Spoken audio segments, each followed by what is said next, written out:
Muchas gracias por la introducción, David. Evidentemente seguimos con el mismo tema que nos trae y vamos a empezar viendo estos dos ceros que tenían una discusión, estaban discutiendo, Jairo, estaban discutiendo. ¿Y qué discutían? Pues bueno, ¿cuál era el que valía más? Uno hacía alarde de que era delgadito, alto,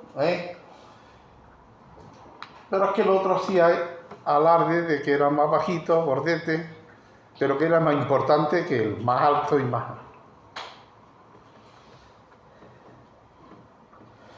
Hasta que alguien le dice, oye, ¿no os dais cuenta que sois ceros?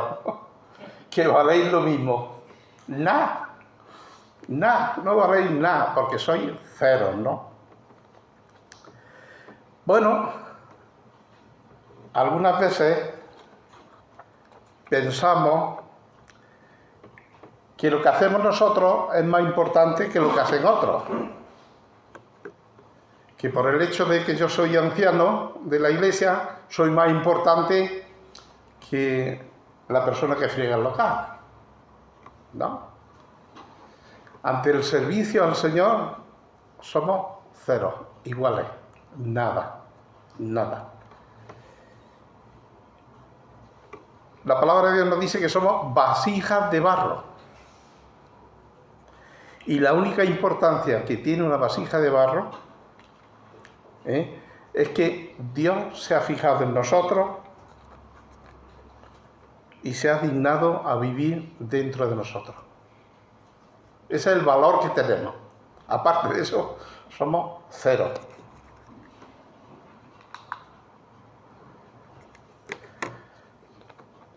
Hoy vamos a hablar del orgullo como parte de la guerra espiritual.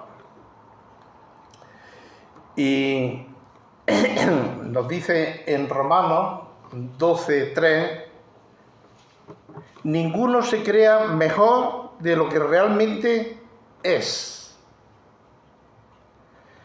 Sean realistas al evaluarse a ustedes mismos. Dos conceptos: el creer y el evaluarse. Bueno, hay una definición, hay muchas, pero he escogido una de un diccionario, una definición de orgullo. Y yo al prepararme el sermón me he dado cuenta la importancia que tiene el orgullo en nosotros, porque es una puerta abierta al enemigo. Todas esas excusas de las cuales hablaba David, todas esas excusas, yo creo que en el trasfondo está el orgullo nuestro. Y vamos a entenderlo un poquito. El título que yo le he puesto a este sermón, ya hemos dejado la mente blanco del enemigo, que hemos estado durante 6 domingos, y he buscado un título que dice que cuando el orgullo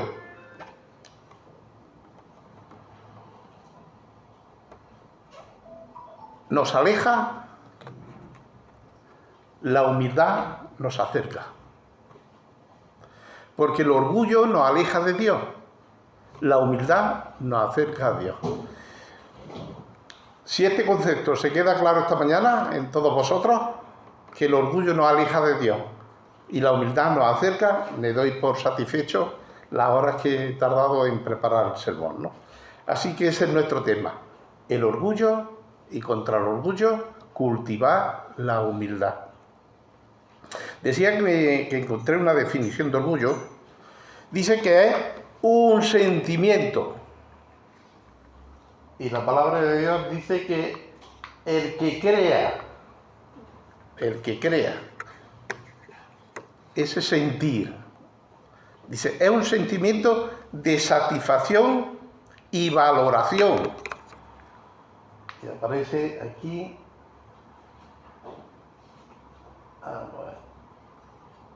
Sean realistas al evaluarse. Entonces, podemos decir que es un sentimiento, un sentir, una creencia de satisfacción y valoración que experimentamos hacia nosotros mismos cuando nos miramos. ¿Y qué miramos? Nuestros logros. ¿Cómo se manifiestan?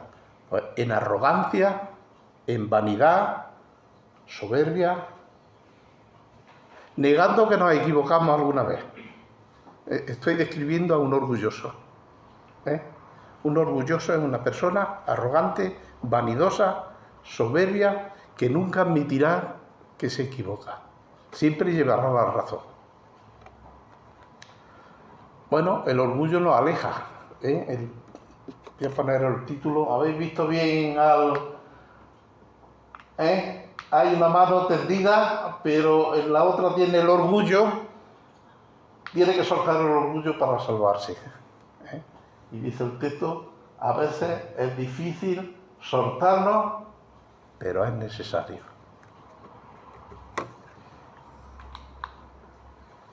Ese sería nuestro título.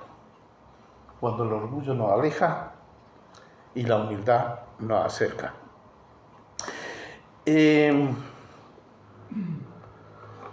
Hay un artículo que leí en un libro de Miguel Núñez, pastor, escritor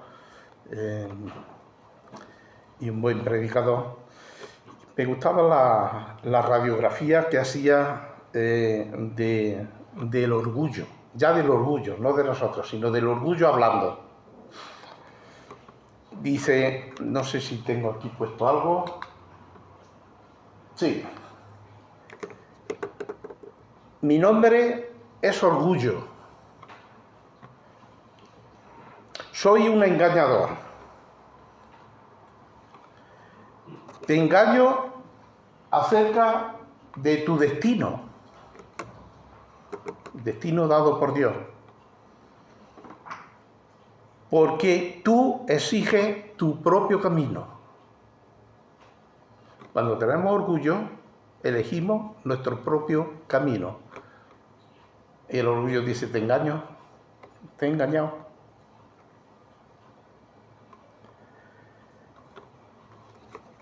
Segundo,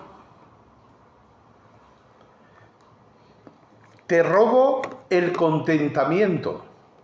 Escuchad muy bien lo que estáis leyendo y lo que yo os digo. Te robo el contentamiento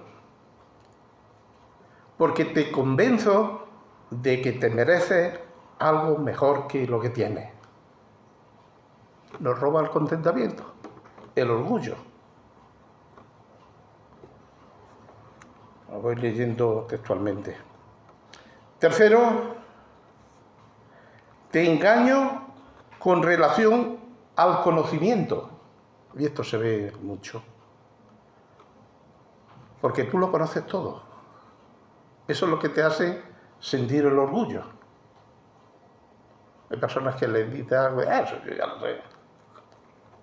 Ya lo he olvidado. Cuando tú vas, yo ya vengo, ¿no? Es el orgullo. Es el orgullo. Y el orgullo nos engaña en relación al conocimiento. Yo lo estoy llevando al campo espiritual, no me estoy metiendo en otra cosa. Cuando somos orgullosos decimos, eso yo ya lo sé, eso yo ya lo conozco.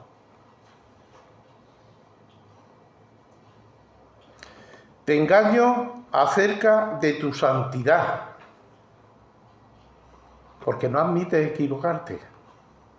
Cuando no admitimos equivocación, eso es orgullo. Y eso va en contra de la santidad, que nos hace ser todo lo contrario, humildes, ¿no? Mi nombre es orgullo. Yo soy un engañador. Te caigo bien porque piensas que quiero mejorar lo mejor para ti. No es cierto. Yo estoy buscando hacer de ti un estúpido. Eso es lo que nos dice el orgullo. Repito. Te caigo bien porque piensas que quiero lo mejor para ti. No es cierto. Yo estoy buscando hacer de ti un estúpido.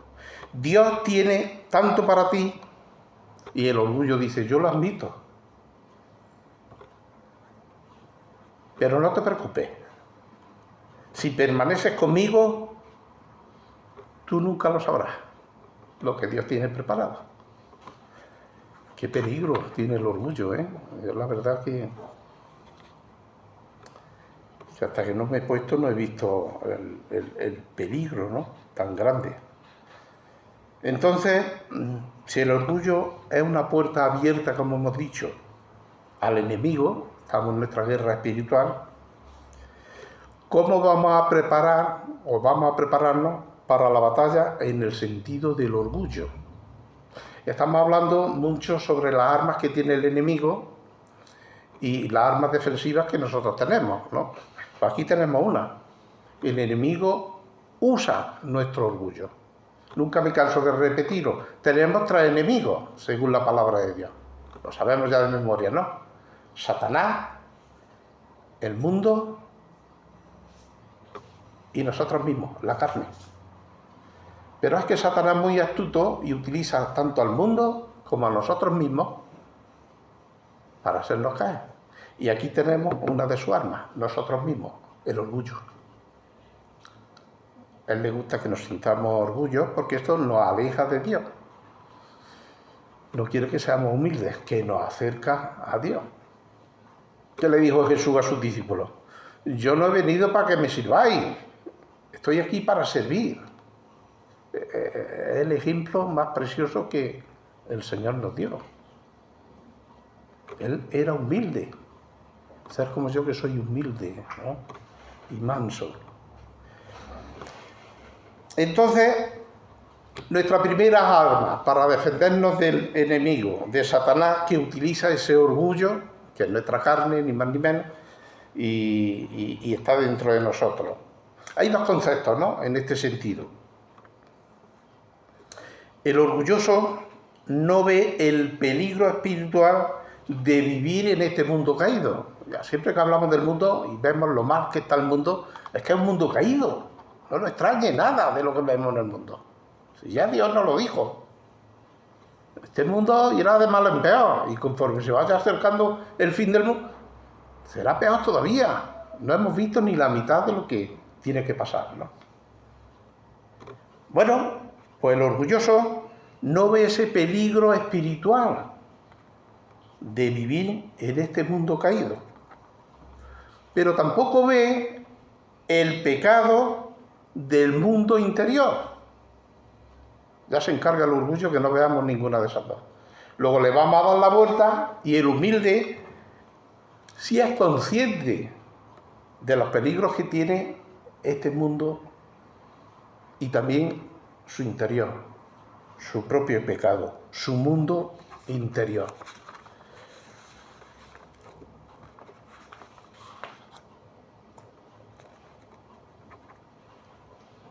Dice que la persona humilde reconoce que no merece ningún mérito, reconocimiento, posición o influencia.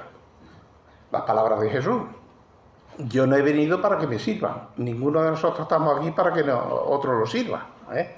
Sí tenemos que servir a los demás, recíprocamente, ¿no? Reconoce, el humilde, nos dice la palabra, que reconoce que es pecador y necesita a los demás. ¿Por qué? Porque somos un cuerpo. Romanos 12, sabéis que somos un cuerpo y dependemos unos de otros. Uno será mano, otro será dedo, otro será ojo, otro será oreja, pero todos están ahí. O como dice Pablo, somos un edificio santo. Esa pared lo que pasa es que está pintada, la pintó Rubén y nos vemos, pero si pudiéramos ver el trasfondo de los ladrillos, vemos que hay un ladrillo, otro ladrillo, todos están entrelazados y bien para hacer el muro. Entonces, dependemos unos de otros.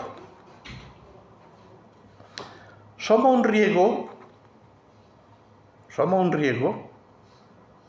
cuando caminamos solos, cuando creemos que somos solos. Y a veces te encuentras creyentes por ahí que caminan solos, que no asisten a ninguna iglesia. ¿Os imagináis un soldado sin un batallón, o una compañía, o más soldados?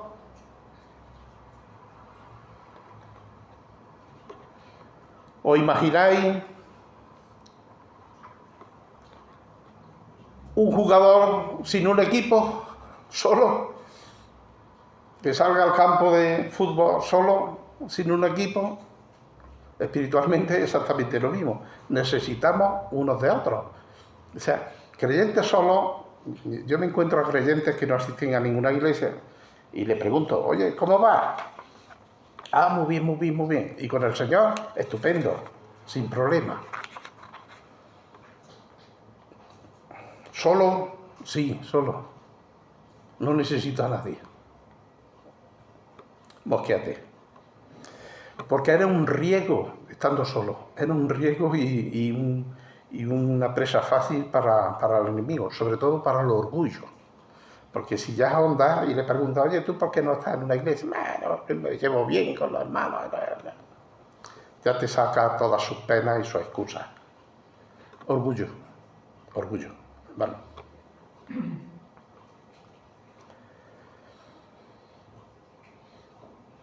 Jesús ya lo advirtió cuando dijo en San Juan 15, 5, creo que lo debo de tener.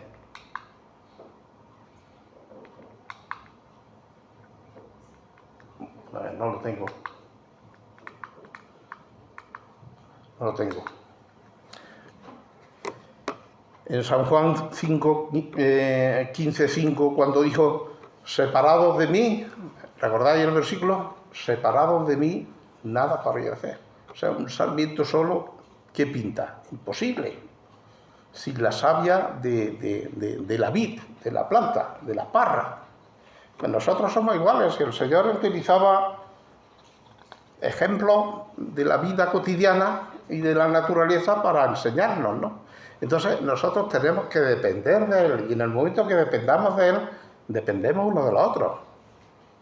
¿Qué pintaría yo hoy aquí predicando solo? Si no estuvierais vosotros aquí. Nada, ¿no?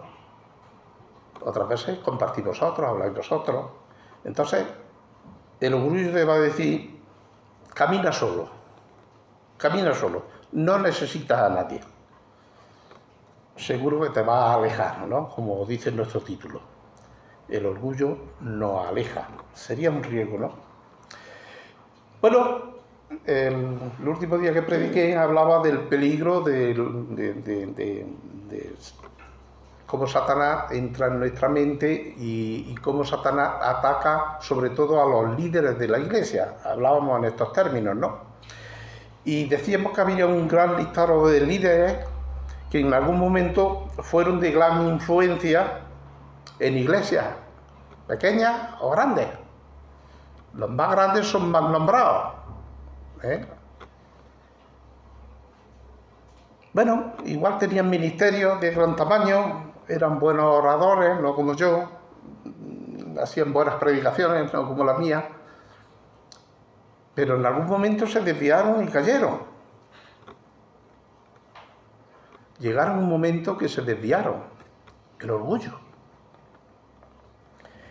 El orgullo, ¿sabéis por qué? Porque el orgullo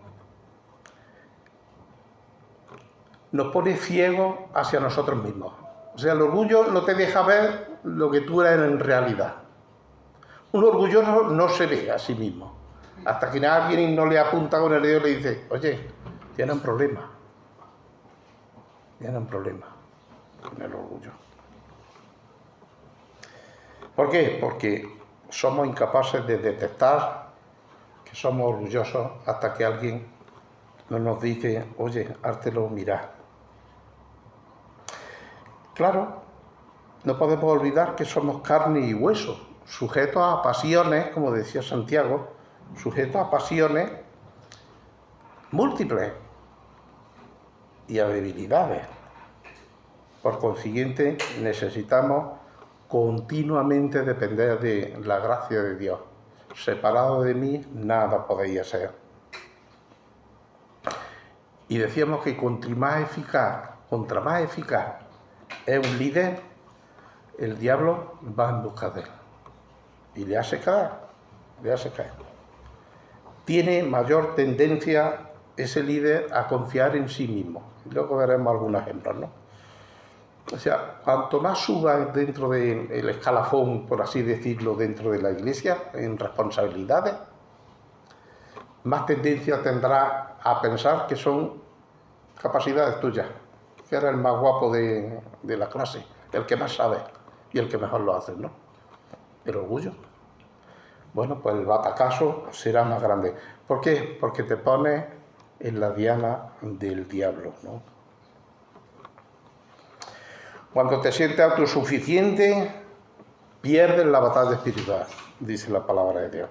¿Por qué? Porque estás puesto en el punto de mira del diablo. Tu orgullo crece un poquito y depende, ya no dependes de nadie, ni del Señor, ni de los hermanos, ni de nada. Entonces debemos de cultivar la sumisión, que es la humildad. Sumisión a nuestro Señor. Y disfrutar de la paz que esto trae a nuestra alma, porque cuando somos sumisos, yo creo que disfrutamos más esa paz que cuando somos orgullosos, porque el orgullo es un engaño.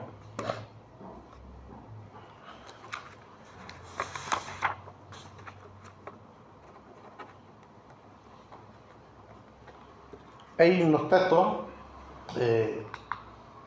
estos, que dice, hablando de cultivar la humildad, que Dios da gracia al humilde. ¿Qué dice Santiago? Sin embargo, Él nos da aún más gracia para que hagamos frente a esos malos deseos. El orgullo. Como dice en la Escritura, Dios se opone a los orgullosos, pero muestra su favor a los humildes. Hoy vamos a hacer uso de la palabra, ya que David ha hecho con la canción para la palabra de Dios. Hoy vamos a utilizar mucho la palabra de Dios, porque creo que nuestra enseñanza debe ser práctica, ¿no? Y esta es la palabra de Dios. Entonces, si la aceptamos y la creemos, podremos vencer el orgullo. Por lo menos darnos cuenta si somos orgullosos o no. Entonces, Dios da gracia al humilde. Isaías 57:15 nos dice que habita con el humilde de espíritu. ¿Qué dice? El alto y majestuoso que vive en la eternidad.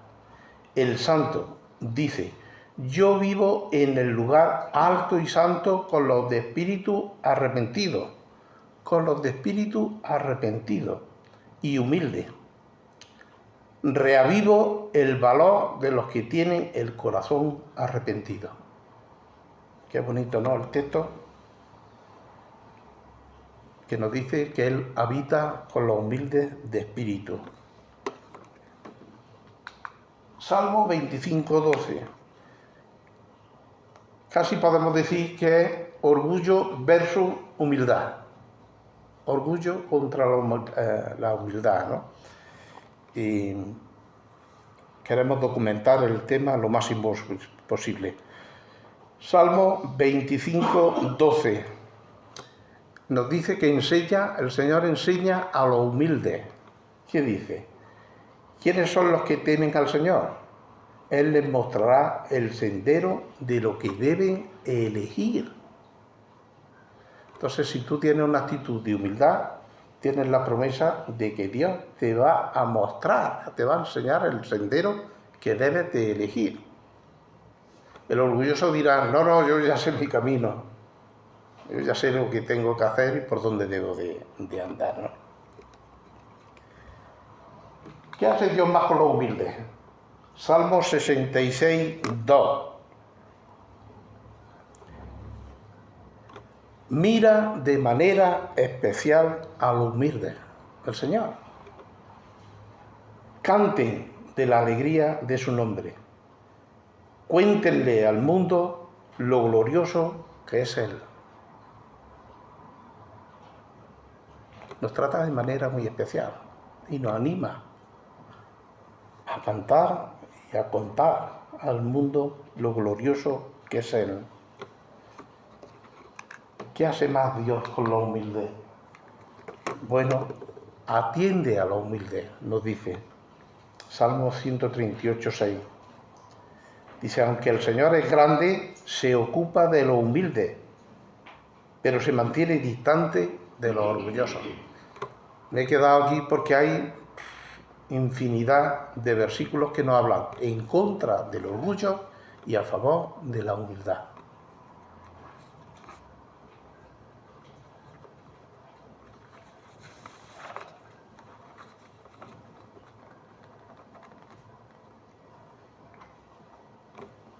Estábamos diciendo que debemos de cultivar la humildad y dice en Proverbios 16:8, que está ahí, 16:18, perdón, delante de la caída, es un aviso que nos hace, sabéis que los proverbios son avisos, ¿no? Delante de la caída va la arrogancia de espíritu. Delante de la caída va la arrogancia de espíritu, dice el texto. El orgulloso va delante de la destrucción y la arrogancia está antes de la caída. Razonar un poquito lo que nos está diciendo la palabra de Dios. El orgulloso va delante de la destrucción, buscándola. Y la arrogancia antes de la caída. Si eres arrogante, prepárate para caer, ¿no? Ahora, ¿Dios desea que seamos orgullosos o arrogantes? No. No desea, como dice el texto que caiga el orgulloso. Pero a veces tiene que permitirlo si no sabemos cultivar la humildad. Ya sabemos lo positivo de la humildad y lo negativo de ser orgullosos. Bueno, a veces somos orgullosos y Dios tiene que permitirlo. ¿Para qué? Para enseñarnos, como dice el proverbio, para enseñarnos. Y lo permite. Entonces la humildad necesita ser sembrada en nuestros corazones por el Espíritu Santo, porque la humildad es un fruto del Espíritu Santo. No es algo que nosotros tengamos de nacimiento. De nacimiento tenemos la arrogancia y el orgullo. Pero la humildad tenemos que buscarla en el Espíritu Santo. Entonces, en la medida que tenemos el Espíritu Santo dentro de nosotros y lo atendemos, porque dentro lo tenemos, pero a veces arrinconadito ahí en un sitio donde no hable mucho. Entonces, la humildad es un fruto del Espíritu Santo. Bueno, vamos a pedirle que la siembre dentro de nuestro corazón. Hay que regarla con la palabra. Y hay que cultivarla, como digo, en el corazón. Aprendamos a cultivar la humildad y a desechar la arrogancia.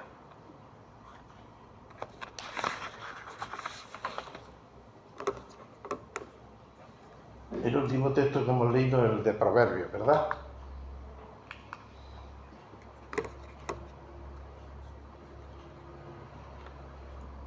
Si no cultivamos la humildad y hay en nuestro corazón orgullo, daros cuenta de lo que pasa. Un corazón orgulloso que experimenta las bendiciones de Dios, estoy hablando de creyentes, estoy hablando de nosotros. Un corazón orgulloso que experimenta las bendiciones de Dios, y las bendiciones, podemos decir, la bendición de la vida propia, de la salvación, del perdón, de su amor, de su provisión. Hay un montón de bendiciones que recibimos continuamente, ¿no? Bueno, pues si está el orgullo dentro de nosotros, creeremos que nos las merecemos. Oye, ¿por qué no me voy a merecer yo la salvación y el perdón y el amor de Dios? y las cosas que me da. ¿Entendéis la actitud? Un corazón orgulloso que experimenta las bendiciones de Dios cree que se las merece. No lo he puesto por no alargarme mucho, pero podría decir, la humildad es todo lo contrario. Cree que no se lo merece. El corazón humilde no se lo merece, pero eso podéis hacerlo vosotros mentalmente, ¿no? Un corazón orgulloso que experimenta la gloria de Dios, ¿qué podemos decir de la gloria? Bueno, pues la presencia de Dios, la obra y los milagros de Dios. Bueno, en nuestras propias vidas, que han sido transformadas. Eso es la gloria de Dios. Bueno, pues un corazón orgulloso que experimente la gloria de Dios cree que Él es quien lo ha producido. Eso es cosa mía. Un corazón orgulloso que experimente el poder de Dios, y el poder de Dios, en la creación lo vemos, en los milagros, en la salvación, en la fortaleza que experimentamos en las situaciones difíciles, en dificultades, en la victoria que podemos hacer contra el mal. Eso todo es producido por la presencia del poder de Dios. Pero bueno, el corazón orgulloso hace alarde de ese poder, lo usa, pero abusa de él, como cosa también que es suya. Un corazón orgulloso que experimenta los privilegios de Dios, los privilegios pueden ser, bueno, ¿qué privilegios tenemos en Dios? Perdona que vaya un poquito rápido porque veo el reloj, me pone nervioso. Los privilegios de Dios, bueno, que somos hijos suyos, qué privilegio. Que tenemos acceso directo a Él, es un privilegio. Que tenemos perdón y salvación, qué privilegio. Que somos herederos, qué privilegio. Y voy a cortarme aquí, porque tengo un montón más de privilegios. Bueno, pues el corazón orgulloso sobre esos privilegios de Dios llega a creer que esos dichos privilegios son derechos. Son derechos. El humilde dice todo lo contrario. Son regalos de Dios. Privilegios que hemos alcanzado a través de la obra de Cristo en la cruz. Un corazón orgulloso que recibe un don. Bueno, ¿qué son los dones? Los dones para testificar, el don de evangelismo, para predicar y comunicar, capacidad para poder orar al Señor, para aconsejar, etcétera. Esos son dones. Ya sabéis la cantidad de dones que hay. Bueno, pero el orgulloso en su corazón dice que es una destreza que él ha desarrollado. Y cuando yo veo esta radiografía, no me extraña que algunos grandes hombres hayan caído tan bajo, porque se lo hayan creído tanto dentro de sí mismos, que hayan caído, bueno, en pecados sexuales, en cuanto a desbancar dinero, en fin. Si miráis un poquito internet, veréis la historia de los pecados de esas personas, ¿no? Y en el fondo está el orgullo. En el fondo está el orgullo. Pensar que son ellos mismos, ¿no? Bien, primero hemos visto que contra el orgullo debemos de cultivar la humildad. Ahora vamos a ver que también debemos de cultivar la oración. Qué importante es la oración, de verdad, hermano. Cuando yo veo la palabra de Dios y veo al mismo Pablo, y yo me pregunto, pero Pablo es que no, el gran Pablo necesitaba que oraran por él. Sí, en más de una ocasión pidió que oraran por él. A ver si tenemos Efesios 6:19. Ese. ¿Qué dice?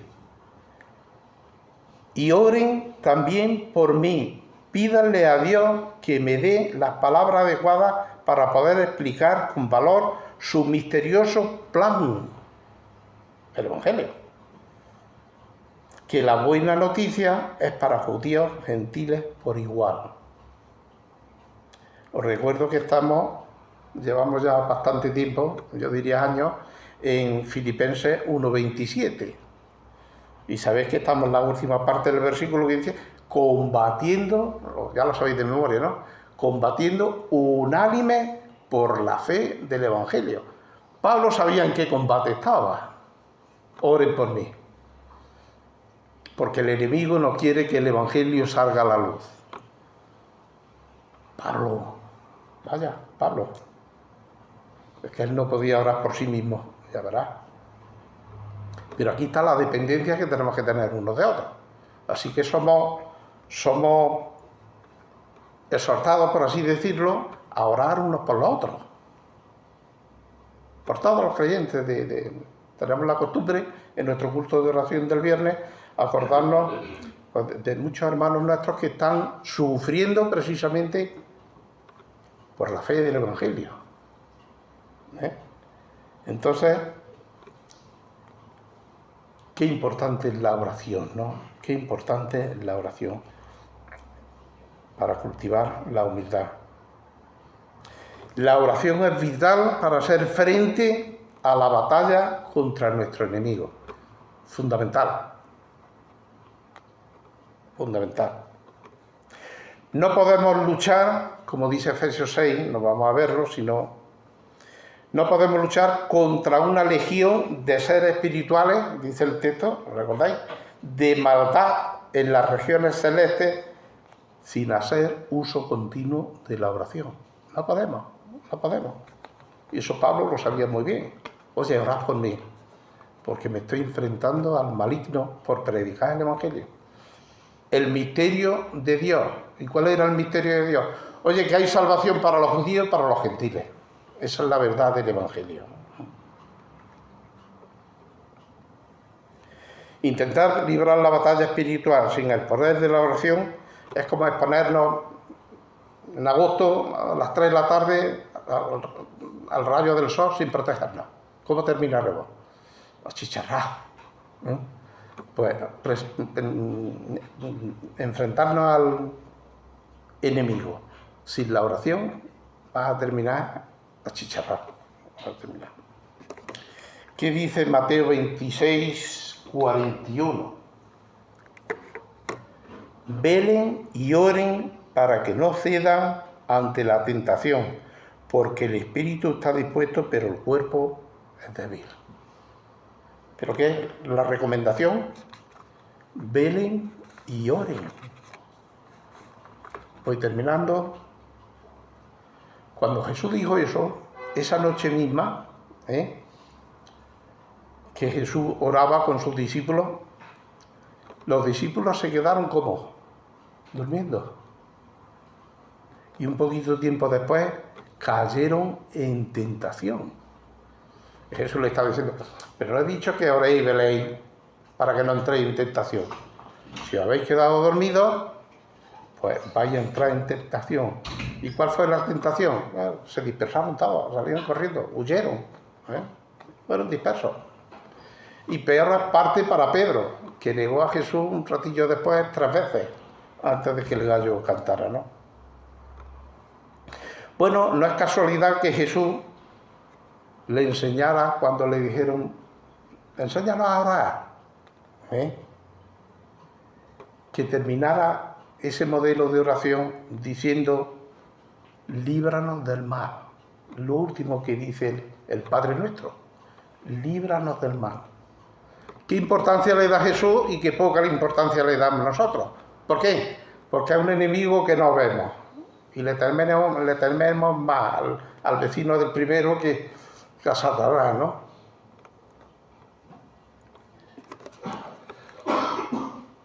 ¿Qué dice Mateo 6:13? No permitas que cedamos ante la tentación, sino sácanos del maligno, según versiones, ¿no? En Primera de Tesalonicenses, está ahí, ¿no? 5:17, muy cortito el versículo, que dice, nunca dejen de orar. son recomendaciones que las palabras nos hacen, pero a nosotros se nos olvidan rapidico, ¿no? Se nos olvidan muy rápido. Culto de oración, que es una hora, vamos mía.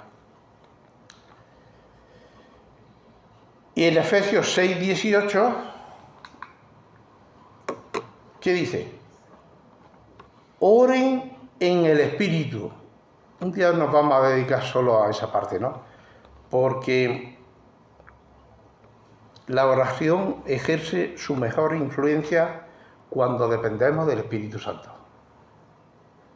Por eso dice, oren en el Espíritu. Repito, nuestra influencia, la mejor influencia de nuestra oración es cuando dependemos de nuestra oración en el Espíritu Santo. Porque Él nos entiende y presenta las oraciones delante de Dios de una forma correcta. Nosotros oramos a ciegas y en nuestras oraciones pedimos más de nuestra cosecha de lo que podría ser la voluntad de Dios, ¿no? Bueno, este versículo en el concepto de la guerra espiritual termina diciendo en toda oración y súplica, porque luchamos contra Satanás, luchamos contra nuestro enemigo que utiliza tanto al mundo como a nosotros mismos. Así que imaginaros a David delante de Goliat sin su honda, que eche mano y diga, Dios, ¿dónde está la honda? Carne de cañón para Goliat. Bueno, pues si nosotros queremos luchar contra Satanás sin la oración, somos carne de cañón. Somos carne de cañón. Bueno, otro día hablaremos de lo que es la oración en el Espíritu Santo. Ya lo veremos más adelante. Dejo aquí